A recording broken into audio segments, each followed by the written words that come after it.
Welcome to Heatwell's best practice video. Heatwell follows the best practice steps during installation.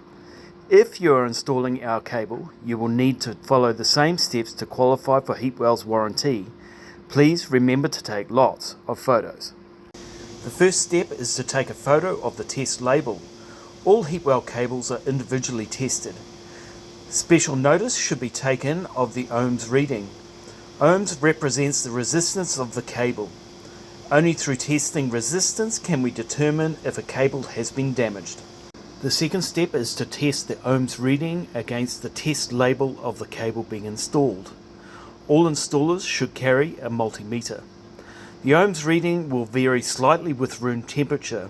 The reading does not need to be exact. However, the ohms reading must be within 10% of the test label. If it is not, do not install.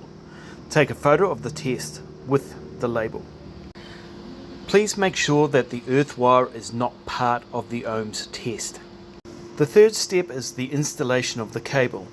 Heatwell uses a horizontal cable roller when installing. The horizontal cable roller ensures that the cable does not twist or kink during installation. Care must be taken when pulling the cold tails up the wall. The cold tail joins must not be bent and must be installed flat on the floor. The fourth step is to once again test the ohms reading of the cable. The reading should be done before applying screed or floor leveling. Compare the current reading to the photo taken in step 2. The readings must be very similar. Please make sure that the earth wire is not part of the test in step 4. The final step is to write down the ohms reading on the cold tail. We recommend taping up the excess cold tail and writing the value on the tape. Put down your screed or floor leveling to bind in the cable.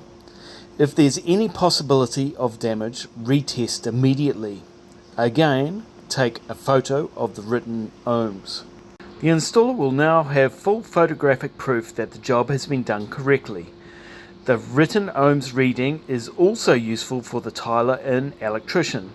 The tiler should always test if they think there is any possibility of damage and at the end of the job.